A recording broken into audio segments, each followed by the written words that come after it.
It all started on a quiet Sunday morning in the grand Hawthorne mansion. The kind of house where silence didn't just exist, it was expected. The marble floors gleamed, the chandeliers sparkled, and everything was perfectly in place, just like billionaire Richard Hawthorne liked it. But that morning, perfection shattered. Because when Richard walked up to his teenage son's room, he wasn't expecting to find anyone there, especially not the new maid, lying unconscious on the floor beside his son's bed. Her name was Maya. She had only started working in the mansion 2 days ago. Quiet, respectful, always keeping her eyes lowered and her words few.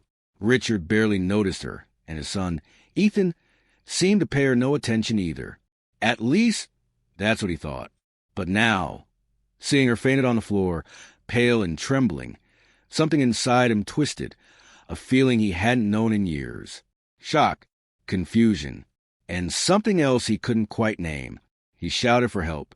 The butler and the house nurse came running, and soon the room was filled with anxious voices and hurried steps. Ethan stood frozen, his face pale as the sheets. Richard's sharp eyes caught every flicker of expression on his son's face. The worry, the fear, and something like guilt. It made his stomach turn.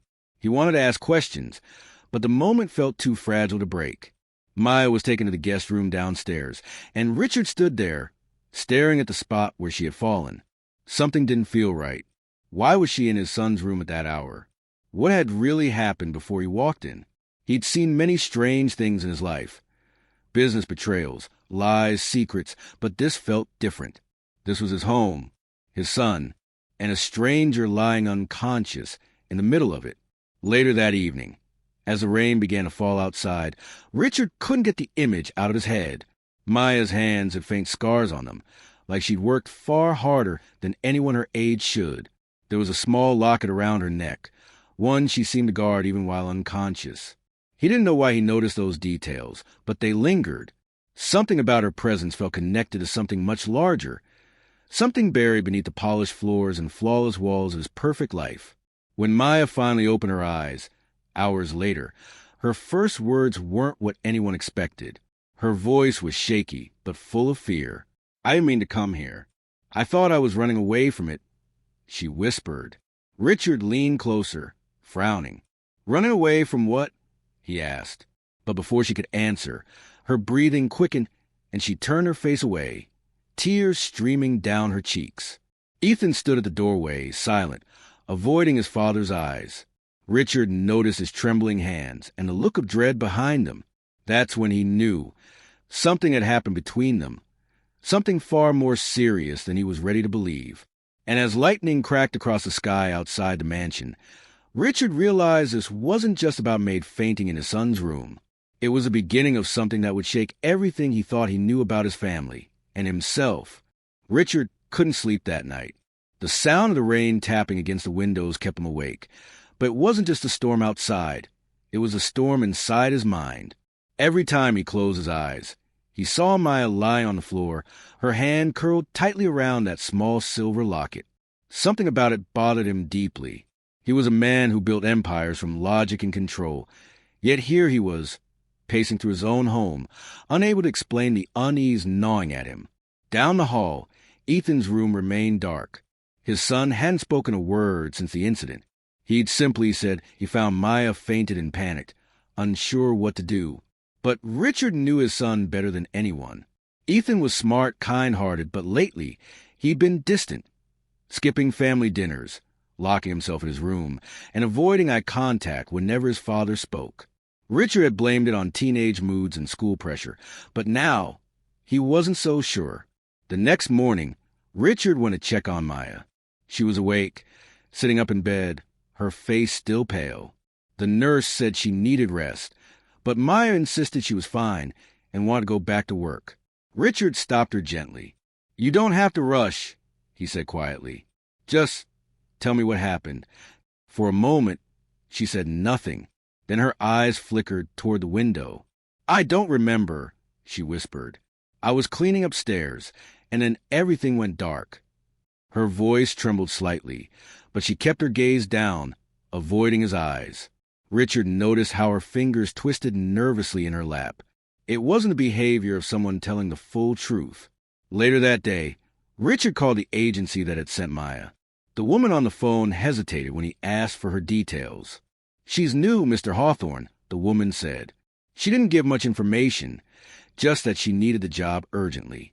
Her references were limited, but she seemed sincere. When he asked for her file, the woman lowered her voice. "Actually, it's strange. Her file was missing this morning. We were just about to call you." That sentence sent a chill through Richard. Files didn't just vanish, especially not from an agency that served clients like him. When he asked if Maya had any emergency contact, the woman replied softly, "Only a single number, but it's disconnected." As the day went on, small things began to unsettle him. One of the housemaids mentioned seeing Maya outside Ethan's room late the previous night, long before the fainting incident. Another said she heard voices, soft, urgent, almost frightened. And when Richard asked Ethan about it, his son froze again. "Dad, please," he said quietly. "Just let it go. She didn't do anything wrong." Richard studied him carefully. "You know her, don't you?" he asked. Ethan didn't answer, but the look in his eyes said enough. That night, as Richard sat alone in his study, he finally opened the security footage from the upstairs hallway. At first, everything looked normal. Maya cleaning, dusting, quietly going about her work. But then, at 10:42 p.m., she suddenly stopped. Her head turned sharply toward Ethan's door, as if she heard something. She hesitated, then slowly pushed the door open and stepped inside. The screen went dark for 5 seconds, a flicker in the camera feed. When the video resumed, Maya was lying on the floor. Richard leaned back in his chair, his chest tightening. He rewound the footage again and again, but it always went black at the same moment. It wasn't a coincidence. Someone had tampered with it. And as he stared at the paused image of Maya's still body on the floor, a single thought crossed his mind. Whoever she was, she hadn't just walked into their lives by accident. The following morning, the mansion felt different. It wasn't just the usual quiet. It was a kind of silence that came when people were afraid to speak. The staff whispered softly among themselves, unsure what really happened the night before. Richard could feel their unease. For the first time in years, the Hawthorne estate didn't feel like home. It felt like a place filled with questions no one wanted to answer. Maya returned to work despite her weakness.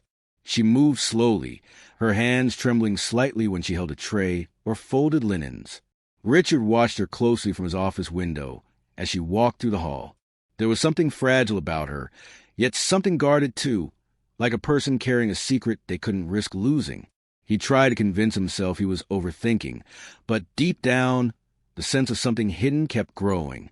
Later that day, he called Ethan into his office.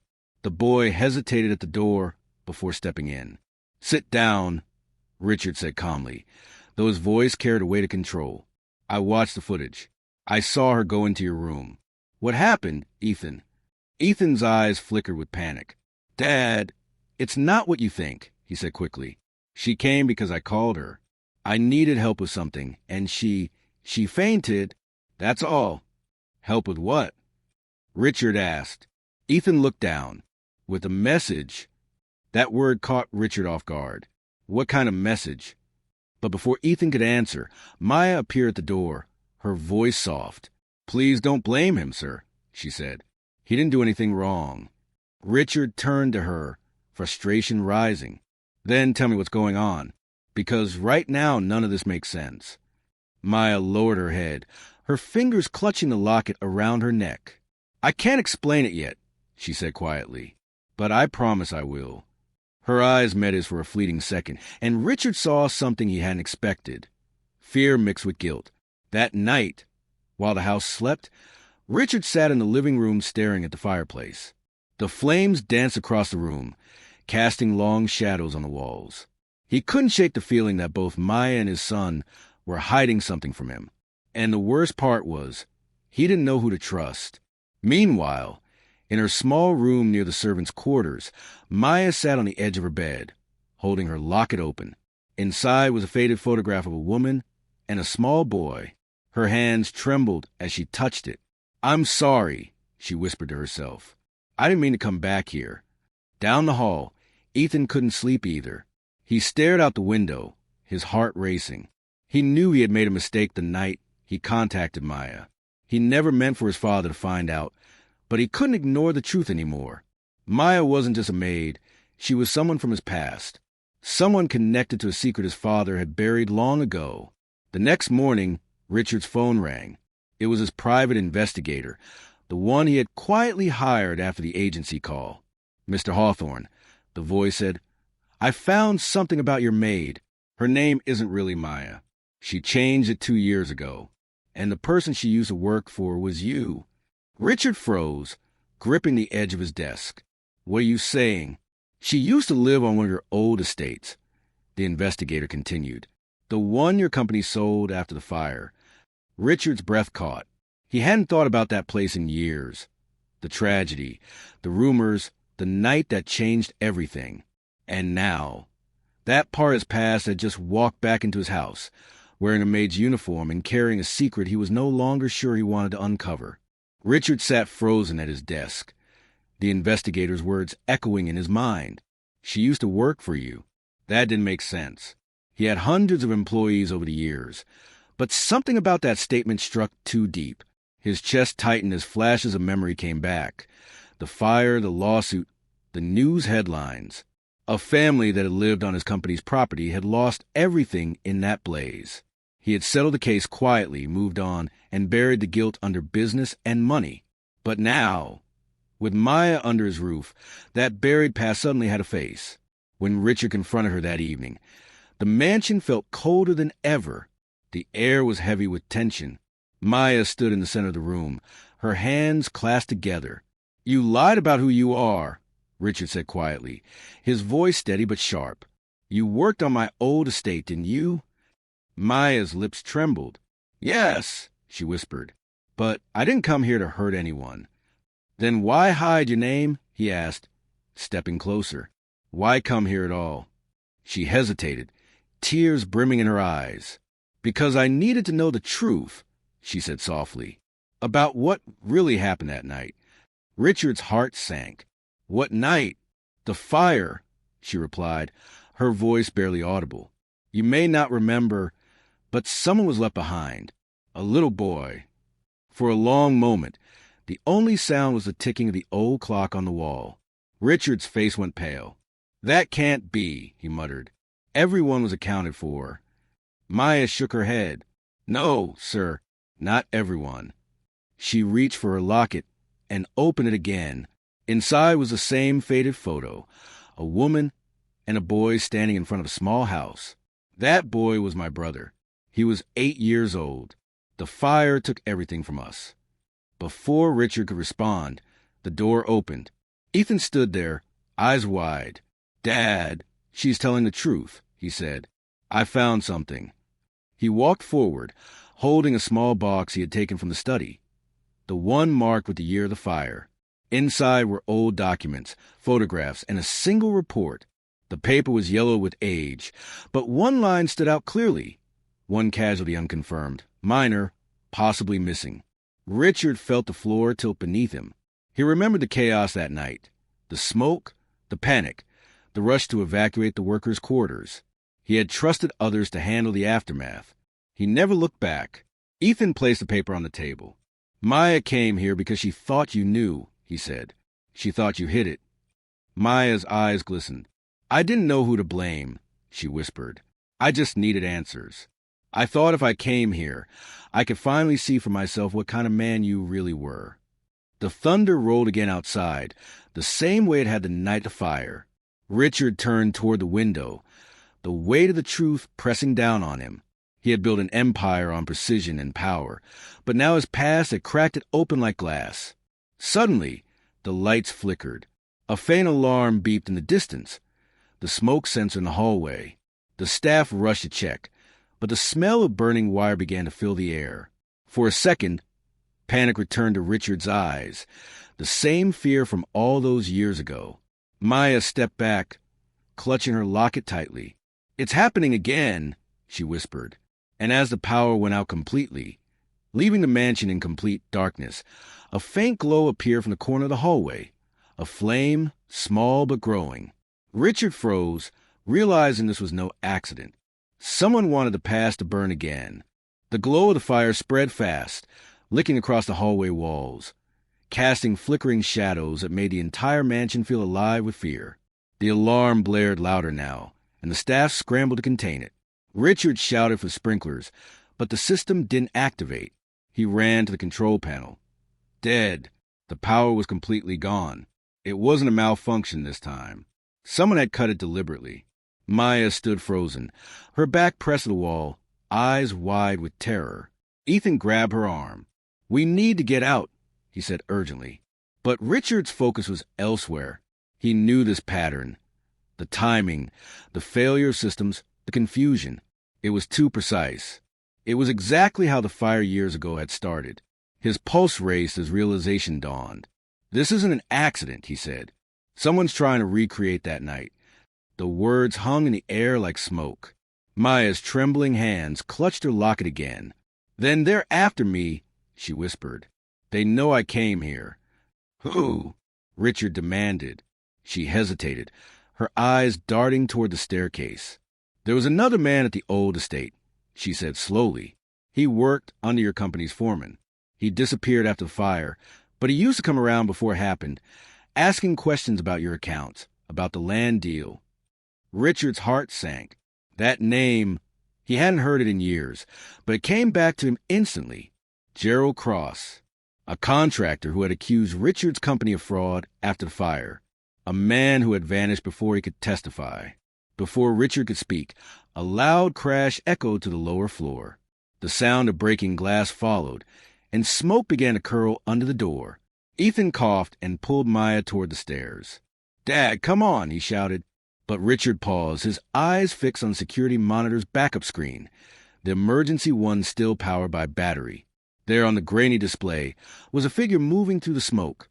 Tall, wearing a dark coat, walking calmly through the fire like it belonged there. The cameras flickered again, but not before Richard caught a glimpse of something chilling. The man's face. Older, scarred, but unmistakable. Gerald Cross was alive. The truth slammed into him like the heat of the flames. The fire wasn't just revenge. It was unfinished business. Someone wanted to destroy everything tied to that night, including the people who knew what really happened. Maya's voice broke through the panic. "He thinks you left us there," she cried. "He thinks you set that fire to collect insurance money. That's why he's back." Richard shook his head in disbelief. "That's a lie. I didn't." But his words were drowned out by the growing roar of the fire. Ethan grabbed his father's arm, pulling him toward the back exit. "We'll talk later. We have to move now." They ran to the smoke-filled corridor, coughing, blinded by heat and ash. As they reached the main hall, a figure appeared at the far end. The same man from the footage, his outline glowing orange in the firelight. Maya froze, her voice trembling. "That's him," she whispered. Gerald took a slow step forward, his face half hidden by the shadows. "You should have left the past buried, Hawthorne," he said in a low, gravelly voice. Richard's chest tightened. "What do you want?" Gerald's eyes flickered toward Maya and Ethan. "The truth," he said simply, "and I'm not leaving until everyone hears it." For the first time, Richard realized this wasn't just about revenge. It was about exposure. Someone had waited all these years to drag the truth into the light, no matter the cost. And as the flames crept closer, the three of them, Billionaire, Maid, and Son, stood face to face with a ghost who refused to stay buried. Outside, sirens began to wail in the distance, but inside the mansion, it was already too late. The truth was closing in, and there was no safe place left to hide. The heat from the fire grew unbearable, painting the walls in waves of orange and red. Richard stood frozen, staring at the man he thought was long gone. Gerald Cross took another step forward, his eyes burning with years of anger and betrayal. The air crackled between them, a mixture of smoke, guilt, and unfinished truth. "You left us there to die," Gerald shouted, his voice trembling. "You knew the alarms wouldn't work that night. You knew." Richard's chest tightened. "That's not true," he yelled back, coughing through the thick smoke. "I didn't know anything. I thought everyone got out. I didn't even know there was a child still inside." Maya's voice broke through the chaos. "He's telling the truth," she cried. "I've seen the reports. The fire wasn't started by him. It was started by someone else in the company. Gerald turned to her sharply. Don't defend him.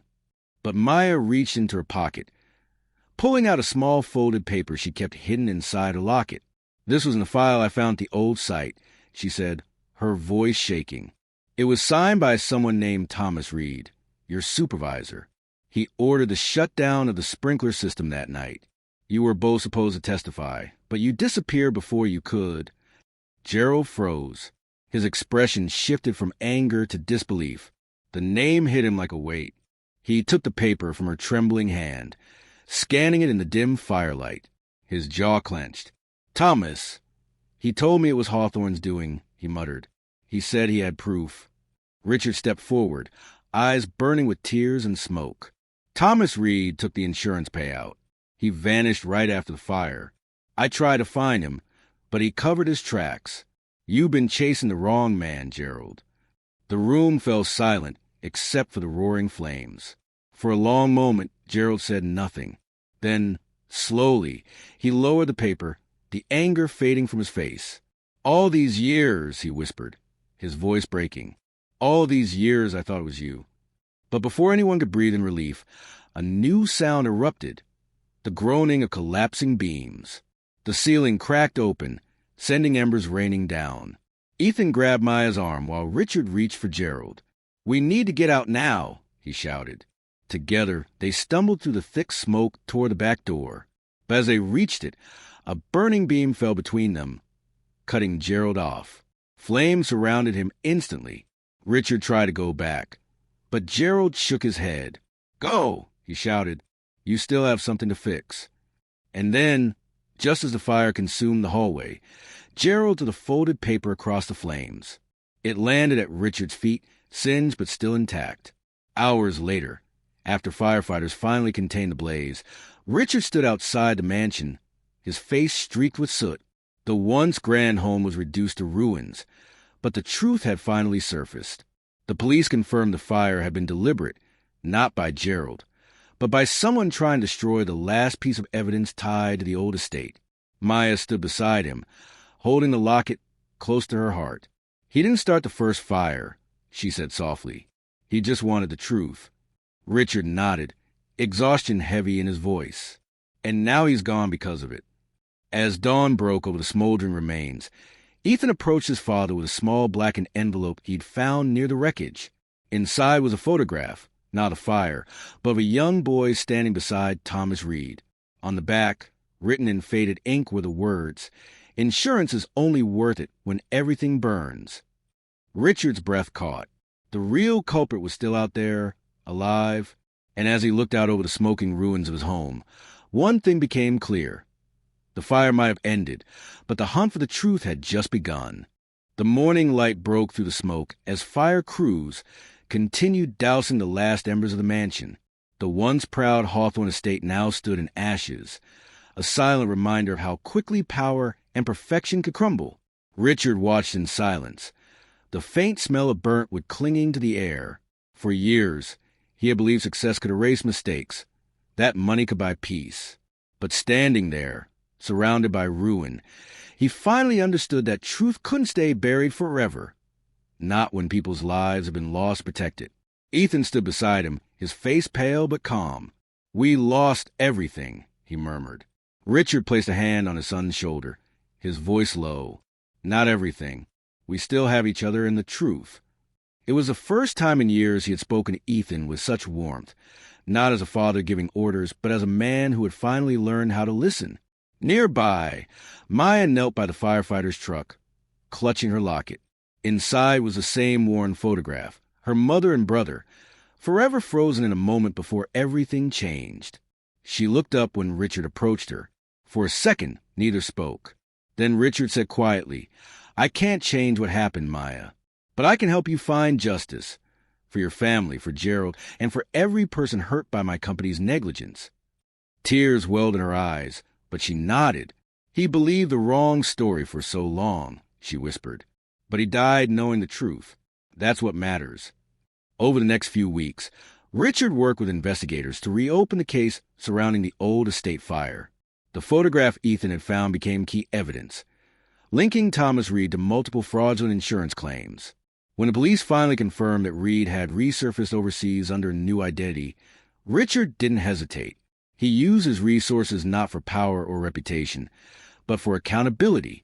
He wanted the truth to come out publicly. No more silence, no more secrets.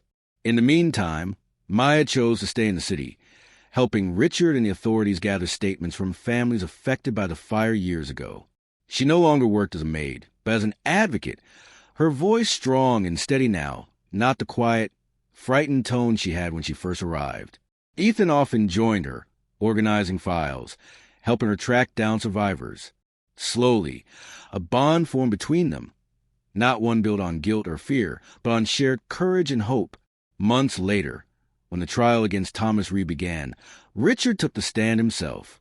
His confession wasn't of guilt, but of regret for trusting others blindly, for ignoring the signs, for valuing business over people.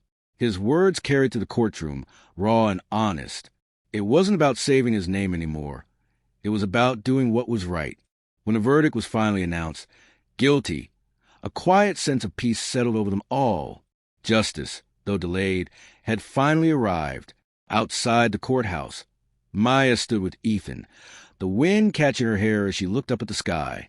"My brother can rest now," she said softly. Richard, standing a few steps away, nodded.